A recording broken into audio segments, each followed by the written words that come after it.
요즘에 가을이 온 것을 물씬 느끼게 됩니다. 여전히 날씨가 덥기는 하지만 뭔가 여름과는 좀 달라진 것 같은 느낌이 온몸으로 좀 체감이 되고 있습니다. 저는 겨울에서 봄으로 넘어갈 때보다 오히려 여름에서 가을로 넘어갈 때 뭔가 계절의 변화를 더 잘 느끼는 것 같습니다.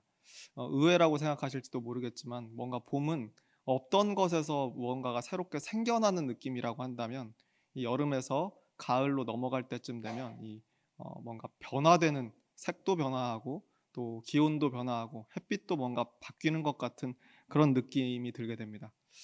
뭐 남자는 가을을 탄다고 하나요? 그래서 그런지 요즘 책을 읽을 때 조금 더 감성적인 책들을 읽게 되는데, 그러다가 한 시를 만나게 됐습니다.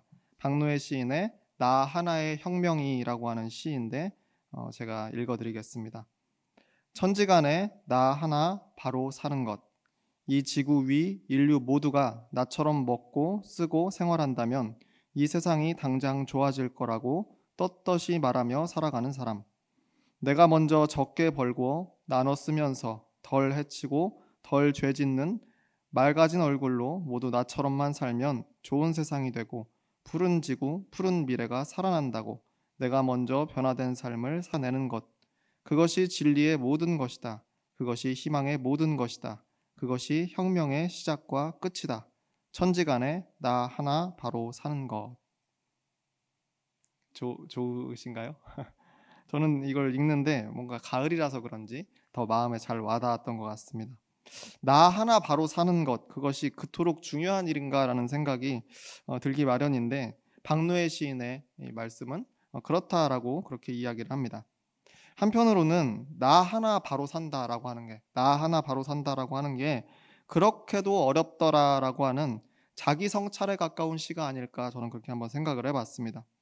특히 내가 먼저 변화된 삶을 살아내는 것이라고 쓰여 있는 저 행에서 제 눈길이 멈췄습니다. 남에게 좀 바뀌라고, 너는 좀 이런 부분이 바뀌어야 된다고, 너는 변화해야 된다고, 시대가 지금 이렇게 바뀌었으니 당신도 이렇게 바뀌어야 된다, 그렇게 주문하기는 참 쉽지만 내가 정작 바뀌는 것이 얼마나 어려운지를 실감한 적이 많기 때문에 더 그런 생각을 제가 하는 것 같습니다.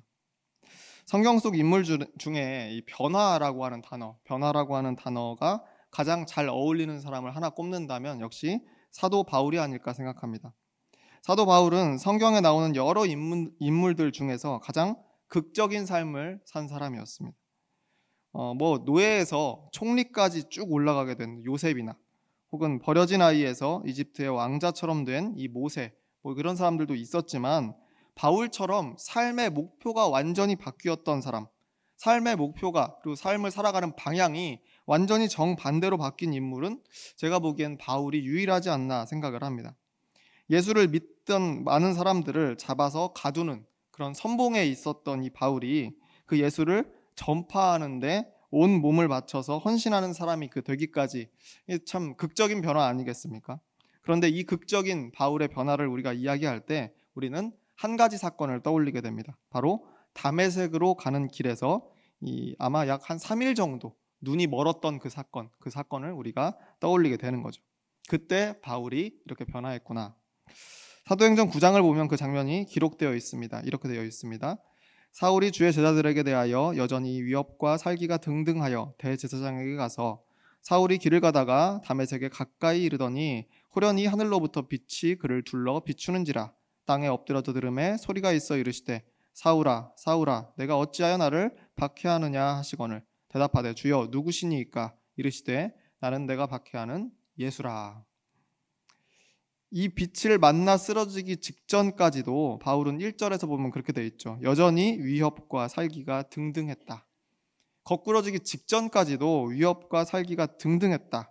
그리고 이 가는 길도 지금 예수를 믿는 사람, 예수를 그리스도로 고백하는 사람들을 잡아 가두러 가는 길이었습니다. 그래서 우리는 이 사건을 바울의 회심 사건이다라고 부릅니다. 마음이 완전히 바뀐 사건. 그날 이후로 갑작스럽게 그리고 완전하게 마음을 정반대로 돌이킨 사건이다라고 그렇게 기억을 하고 있습니다. 그런데 정말 이 사건 하나로 바울이 그렇게 정반대로 변화한 것일까 하는 의문이 제 마음에 찾아 들어왔습니다. 예수를 따르는 사람을 잡아 가두는 것이 하나님께 받은 사명이다라고 생각했기 때문에 바울이 최선을 다해서 그 일을 했던 겁니다. 그냥 마음에 즐거워서 그 일을 했겠습니까? 하나님의 사명이라는 생각을 가지고 그 사명 의식을 가지고 예수를 믿는 사람들, 예수를 그리스도로 믿는 사람들은 하나님의 영광을 가리는 사람들이다라는 그런 생각이 있었기 때문에 그렇게 자신의 목숨을 내놓고라도 그 사람들을 잡아들이겠다. 그렇게 열심이었던 거 아니겠습니까? 그런데 마음에 한치도 의심이 없다가 갑자기 이날, 이 3일간의 이 경험 때문에 이 모든 것들이 다 바뀌게 되었을까요? 물론 그랬다고 한다면 더 극적인 이야기가 됩니다. 그래서 많은 사람들이 어떻게 보면 이 불가능에 가까운 이야기를 그냥 좋아하고 또 이렇게 믿기를 또 바라고 그렇습니다. 그런데 사람이 이 정도로 바뀐다라고 하는 것, 이 정도로 변한다고 하는 것은 그렇게 갑작스럽게 단순하게 일어날 수 있는 일이 결코 아닙니다. 우리 자신의 인생을 돌아보면 알 수 있지 않습니까? 작은 습관 하나 바꾸는 것이 얼마나 어려운데 지금까지 이 길이 옳다라고 믿고 철석같이 믿고 목숨을 내걸고 내 인생을 바쳐서 그 길을 달려가다가 3일 만에 갑자기 그 길을 돌이켜서 거꾸로 거슬러 간다? 이런 일은 참 있기가 어려운 일입니다. 거의 불가능에 가까운 일이죠. 물론 이 다메섹 사건을 기점으로 해서 바울의 행보가 극적으로 바뀐 것은 맞습니다. 그런데 그 변화의 시작이 어디에 있었는가라고 하는 것을 주목해 보는 거죠. 저는 그 시작이 다메섹이 아닐 거라고 생각합니다. 오늘 함께 읽은 본문 말씀은 성경 가운데에서 바울이 처음으로 등장하는 그 장면입니다. 오늘 본문은 사도행전 7장 57절과 58절 말씀이었는데요. 제가 읽어드리겠습니다. 그들이 큰 소리를 지르며 귀를 막고 일제히 그에게 달려들어 성 밖으로 내치고 돌로 칠세 증인들이 옷을 벗어 사울이라 하는 청년의 발 앞에 두니라 라고 되어 있습니다. 비극적인 장면이 그려지고 있는데 거기에 사울이 처음으로 등장합니다. 여기서 사울이라고 하는 이 이름이 바로 바울이죠. 많은 사람들이 변화되기 전에 사울이었고 변화된 다음은 바울이다라고 그렇게 생각하는데 그것은 오해입니다. 원래부터 바울의 이름은 두 개였고 사울이라고 하는 이름이 히브리식 표현이었고 바울이라는 이름은 헬라식 표현이었을 뿐입니다. 그래서 이 둘은 같은 사람인 거예요. 그러니까 이 58절에서 나오는 이 사울에 대한 이 이야기가 이 바울의 첫 등장이나 마찬가지입니다. 이 처음 등장한 장면에서 이 비극적인 장면이 왜 비극적인가? 그것은 바로 스데반, 사도 스데반, 사도라고 부르기는 적절치 않겠죠. 아마 집사 중에 수장이었던 이 스데반 집사가 순교를 당하는 그 장면이기 때문에 그렇습니다. 거기에서 이 바울이 처음으로 등장하게 되는데 그러면 그 박해 선봉에 있었던 바울이니까 그럼 바울의 손으로 스데반을 죽였는가? 그것은 아니고 성경에 나온 대로 보면 여기서 바울은 그냥 방관자였습니다. 별다른 것을 역할을 한 것이 없어요. 사실은 이 이야기에서 바울을 지워도 아무런 문제가 없습니다. 그런데 왜 굳이 여기에 바울이 들어가 있었을까? 사도행전의 이 저자가 이 부분을 굳이 끼워 넣은 이유가 무엇일까? 스데반의 순교 현장에 분명히 바울이 있었다라고 하는 것을 명확하게 기록해야 되는 뭔가 이유가 있었다라고 하는 거죠. 물론 8장 1절에서 보면 바울이 어떤 심정으로 이 스데반이 죽는 것을 지켜보았는지를 확실하게 우리가 알 수가 있습니다. 8장 1절 말씀에 이렇게 되어 있습니다. 사울은 그가 죽임당함을 마땅히 여기더라. 스데반이 죽는 것을 마땅한 일이다라고 생각했다는 겁니다. 저 사람이 죽는 것은 당연하다. 당연히 저건 사형이지. 신성모독이니까 즉시 성 밖으로 끌어내서 돌로 쳐 죽이는 것이 당연한 것이지. 라고 그렇게 생각했습니다.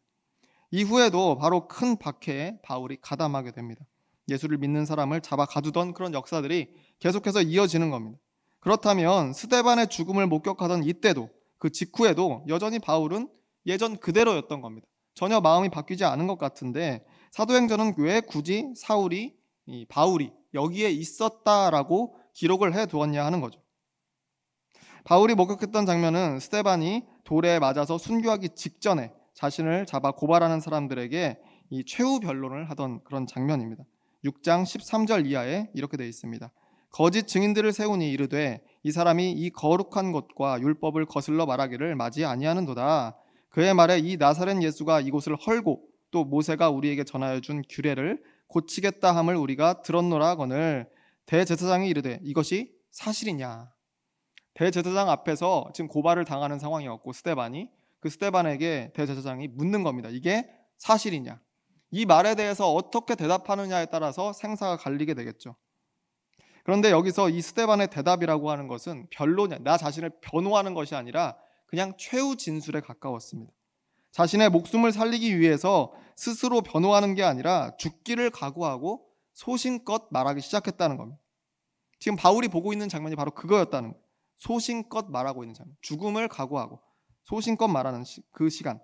하나님이 구약의 여러 인물들을 통해서 이스라엘 백성들을 어떻게 구원하셨는지 스데반이 이야기하기 시작합니다. 그리고 백성들은 또 얼마나 꾸준하게 하나님을 배신해 왔는지, 그리고 그 잘못의 결정체가 당신들이 지금 이곳에서 그렇게 신봉하고 있는 당시의 예루살렘 성전이다라고 그렇게 직설적으로 스데반이 대답을 해버립니다.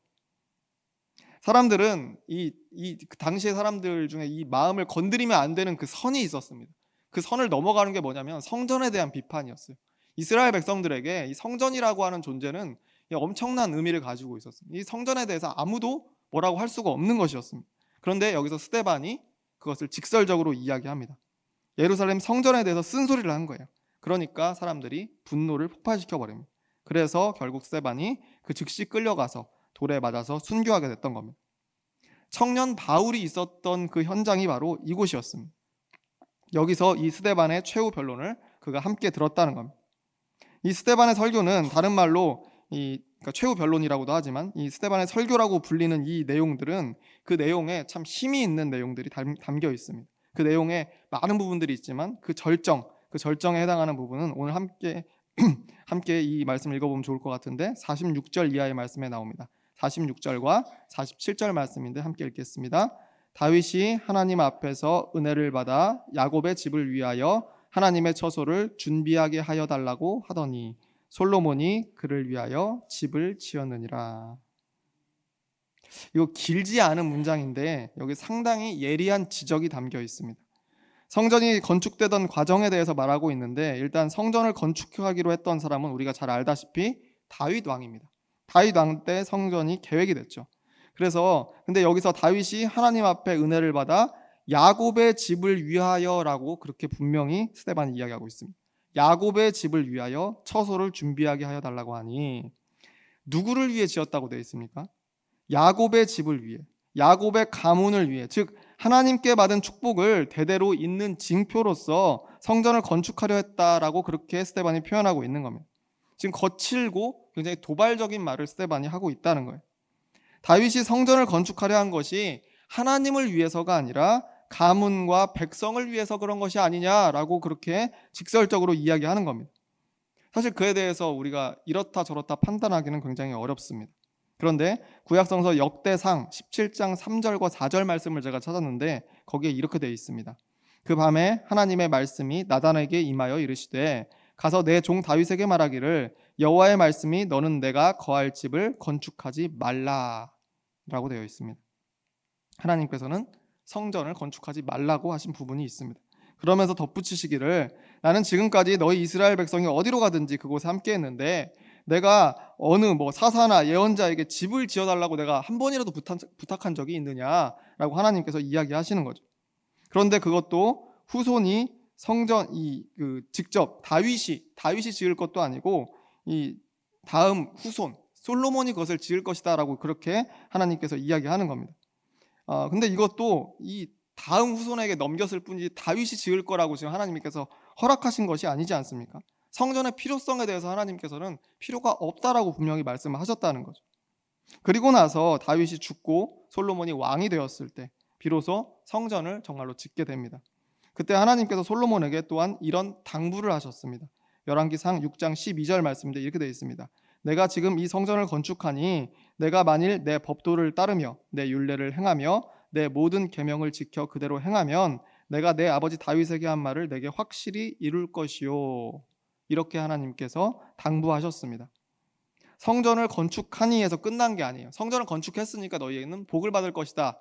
그렇게 이야기하신 것이 아니라 그 법도를 따르고 율례를 행하고 모든 계명을 지켜 그대로 행함이 뒷받침되어야 다윗에게 약속한 복이 그대로 너에게 있을 것이다 라고 그렇게 당부하시는 거죠. 어떻게 해석해야 될지 좀 복잡하긴 하지만 결론적으로 보면 조금 과격하게 표현되어 있어서 그렇지 스데반의 이 지적, 스데반이 성전이 어떤 목표를 가지고 어떤 목적을 가지고 지어졌는가 하는 이 비판이 사실은 성경을 근거로 하고 있다는 것을 알 수가 있습니다. 성전의 건축이라고 하는 것은 애초에 하나님께로부터 시작된 것이 아니라 다윗이 가문과 백성을 위해 시작했다라고 하는 그 지적이 성경의 근거를 두고 있는 그런 지적이라는 거죠.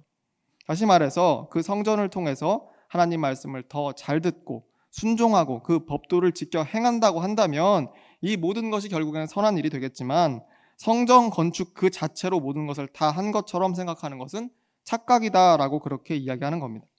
그런데 스데반이 재판받던 그 당시에는 이 스데반이 볼 때 예루살렘 성전은 매우 타락했다라고 하는 겁니다. 그 건물과 공간 자체가 너무 신성시되다 보니까 하나님을 높이기보다는 오히려 성전이 우상화돼 버렸던 겁니다. 이것은 스데반만의 생각이 아니었죠. 스데반만 그렇게 생각한 게 아니에요. 예수님의 성전 정화 사건을 우리는 다 기억하고 있습니다. 성전에서 부당한 이득을 챙기려고 모여있던 모든 사람들을 예수님께서 쫓아내셨던 그 사건이죠. 성전에서 제물을 드리려면 제물로 드릴 성결한 짐승이 필요한데 그것을 성전 내에서 터무니없이 비싼 값으로 팔았던 겁니다. 게다가 순례자들은 성전세라는 걸 내야 됐죠. 그런데 그것은 그냥 통용되는 화폐를 내면 또 안 되는 거예요. 성전 안에서만 쓸 수 있는 그 성전 화폐로 바꿔야 됐는데 그 안에서 차익을 가지고 장사를 했던 것이 당시의 성전이었습니다. 그러면 그 안에서 누가 재물을 팔고 누가 환전상으로 활동할 수 있었겠습니까? 성전 고위직들에게 잘 보인 사람들이 그 안에서 그렇게 장사를 할 수 있었던 거죠. 그래서 마가복음 13장 1절 이하에 보면 예수님께서는 이런 성전의 타락에 대해서 이렇게 말씀하고 있습니다. 예수께서 성전에서 나가실 때 제자 중 하나가 이르되 선생님이여 보소서 이 돌들이 어떠하며 이 건물들이 어떠하니이까. 이 성전이 얼마나 멋있습니까? 이 돌을 보십시오. 여기 지어진 모든 것들을 재료들을 보십시오. 대단합니다. 그랬더니 2절에서 예수께서 이르시되 내가 이 건물들을 보느냐 돌 하나도 돌 위에 남지 않고 다 무너뜨려지리라 하시니라. 이후에 예수님께서 성전 정화 사건을 일으키신 직후에 대제사장들과 서기관들이 예수님을 죽일 계획을 짜기 시작합니다.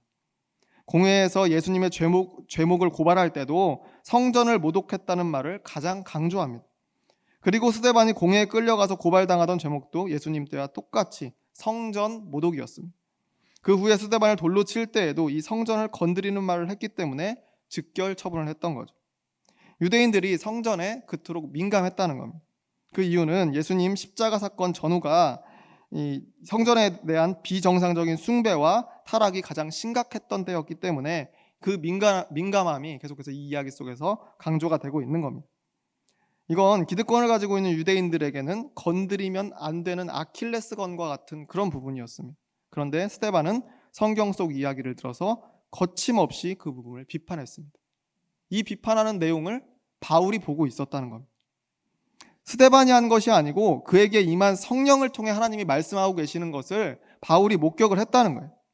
아마 사람의 지혜와 의지로는 지금 안 그래도 목숨이 경각에 달린 상황 아니겠습니까? 스데반 입장에서. 그럼 스스로를 변호해야죠. 이 상황을 모면해야 되지 않겠어요? 그런데 그렇게 하지 않았다는 거예요. 베드로가 예수를 3번이나 부인했던 것처럼 사람의 한계라고 하는 것은 자신의 목숨이 달리면 그것에 어쩔 수 없이 변호하기 마련입니다. 그런데 스데반은 그렇지 않았다는 거예요. 성전 모독으로 고발당한 상황인데 주어진 변론 시간에 또다시 성전에 대해서 신랄하게 비판을 한다라고 하는 것은 인간적으로 보면 자살행위나 마찬가지입니다. 그런데 스데반은 성령님의 인도하심에 따라서 성전 믿음에 대해 그리고 타락한 것에 대해 거침없이 말하고 장렬하게 순교했던 겁니다. 이 모든 장면을 청년 바울이 보고 있었습니다. 비록 바울은 스데반의 그 최후 변론을 들을 때에는 전혀 동의하지 않았습니다. 무슨 말도 안 되는 소리냐. 성전에 대해서 어떻게 저렇게 모독할 수 당신은 당연히 죽을 수밖에 없다. 지금 그런 말을 하는 걸 보니까 당신을 재판장에 잘 끌고 온 것 같다. 당신은 죽을 수밖에 없다. 그렇게 생각했을 겁니다. 그런데 그렇게 생각했을지라도 중요한 것은 그 내용을 바울이 들었다라고 하는 겁니다. 그 자리에 있었으니까 그 내용을 다 들었다는 것. 이해했든 아니든 동의하든 아니든 간에 성령의 말씀 또 성경에 있는 이 말씀 그 말씀이 하나님의 말씀이 그에게 심기었다는 것이 중요합니다. 그래서 바울에게는 그 순간이 어떻게 보면 인생에서 가장 중요한 기점이 되는 것이 아닌가 저는 그렇게 생각을 해봤습니다. 그래서 아마 사도행전의 저자가 굳이 이곳에 바울이 있었다라고 하는 것을 확실히 기록해 둔 것 같습니다. 저는 이 부분을 곱씹어 읽으면서 스데반의 그 마지막 생을 불태워서 선포했던 그 말씀의 그 씨앗이 그냥 흘러갔던 것이 아니라 거기에 있는 대부분의 사람들은 다 스데반을 비판했겠죠. 감히 성전을 모독한다고. 그러나 그 씨앗이 하필이면 바울에게 심긴 것이 아닌가 생각하는 거죠. 바울에게 그 씨앗이 숨긴 순간이 바로 우리가 오늘 읽었던 본문 말씀인 사도행전 7장 57절과 58절 말씀 같다라고 하는 겁니다. 아까 읽었던 이 말씀을 제가 세 번역으로 다시 읽어드리겠습니다. 이렇게 되어 있습니다. 사람들은 귀를 막고 큰 소리를 지르고서 일제히 스데반에게 달려들어 그를 성 바깥으로 끌어내서 돌로 쳤다. 증인들은 옷을 벗어서 사울이라는 청년의 발 앞에 두었다. 증인들의 그 옷이 바울의 발 앞에 놓여지는 것, 그것은 바로 하나님의 말씀의 씨앗이 그에게 도착했다라고 하는 것을 의미하는 것 같습니다. 바울의 극적인 변화, 회심 사건, 다메섹의 강렬한 빛을 만나기 전에 이미 변화는 여기에서 시작되었다는 겁니다. 이때로부터 먼 훗날이 되는 사도행전 21장에 가보면요. 바울이 예루살렘 성전에 갔다가 체포되는 장면이 나옵니다. 바울이 체포됐어요. 사람들이 바울에 대해서 또 똑같이 고발을 합니다. 근데 사도행전 21장 28절 말씀을 공동 번역 개정판으로 보면 이렇게 되어 있습니다. 이스라엘 동포 여러분, 우리를 도와주시오. 이 자는 어디 가든지 누구에게나 우리 동포와 율법과 이 성전을 반대하라고 가르치는 사람입니다. 그뿐만 아니라 이 자는 이방인들까지 성전으로 데리고 들어와서 이 거룩한 곳을 더럽혀 놓았습니다. 하고 소리쳤다. 바울이 어떻게 했는지에 대해서 고발하는데 사람들이 이 성전을 반대하라고 가르치는 사람이다 라고 바울에 대해서 그렇게 고발했다는 겁니다. 바울이 이후에 어떻게 살았는지 우리는 성경 속에서 알고 있습니다. 그가 어떤 사상을 가지고 또한 말씀을 전하면서 어떤 마음을 가지고 그 행했는지, 전도여행을 떠났는지 우리가 성경을 통해서 알 수 있습니다. 바울은 스데반과 똑같이 성전의 타락에 대해서 비판했습니다. 그의 위대한 사역의 길을 걸어가는 그 과정 속에 스데반의 사상을 가지고 갔다는 겁니다. 성령님이 스데반에게 하라고, 전하게 하라고 그렇게 명령하셨던 그대로 다윗과 솔로몬 시절부터 이어진 성전 건축, 그 목적이 무엇이냐에 대한 회의, 갈등, 이 모든 것까지 바울에게 그대로 전달이 되었던 겁니다. 그 말씀이 바울을 바꾼 거죠. 그래서 변화한 바울은 성전을 넘어서서 교회라고 하는 공동체를 지중해 전역에 세우게 되는 겁니다. 에베소서 2장 20절과 22절 말씀에 이렇게 되어 있습니다. 너희는 사도들과 선지자들의 터 위에 세우심을 입은 자라. 그리스도 예수께서 친히 모퉁이 돌이 되셨느니라. 그의 안에서 건물마다 서로 연결하여 주 안에서 성전이 되어가고 너희도 성령 안에서 하나님이 거하실 처소가 되기 위하여 그리스도 예수 안에서 함께 지어져 가느니라. 아멘. 너희는 사도들과 선지자들의 터 위에 세우심을 입었고 예수님을 모퉁이 돌로 삼아서 성전이 되어가고 있다라고 하는 겁니다. 하나님이 거하실 처소가 되기 위해서 성전이 되어가고 있대요. 건물로 지은 성전을 넘어선 겁니다. 우리 한 사람 한 사람이 성전으로 지어져 간다는 거죠. 우리가 모여서 이루는 공동체인 교회라고 하는 곳이 이제는 성전의 역할, 하나님이 거하실 처소의 역할을 감당할 더 바람직한 형태다라고 바울이 증명하는 겁니다. 분명 바울은 스데반의 그 마지막 죽음 가운데 있었던 그 외침 속에서 당시에는 성전을 비판하는 것이 분명 말도 안 되는 소리다, 죽어 마땅한 소리다라고 이야기했을지 모르지만 그 말씀은 바울의 생각과는 상관없이 그의 안에 씨앗으로 심겼다가 그의 회심을 이끌어냈습니다. 변화를 이끌어냈고 결국에는 스데반과 똑같은 이야기를 선포하면서 평생을 지낼 수 있도록 그렇게 이끄셨다라고 하는 겁니다. 저는 이게 바로 진정한 변화다라고 생각합니다. 다른 사람의 진정한 변화라고 하는 것, 그리고 또 나 자신의 변화라고 하는 것, 이 모든 것들은 사실은 사람의 의지로는 불가능한 영역입니다. 우리 인생 속에서 나 자신을 보아도 아니면 다른 사람을 보아도 변화한다라는 것이 쉽지 않기 때문에 그렇습니다.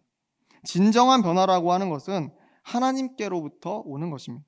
그런데 특히 오늘 말씀을 곱씹어 보면 그 변화는 성경을 통해 온다는 겁니다. 그리고 성령 충만한 예언자의 외침을 듣는 것에서부터 시작했다는 겁니다. 그래야 우리는 제대로 변할 수 있다는 거예요. 지난 2019년, 2020년, 또 21년 전까지도 22년까지도인가요?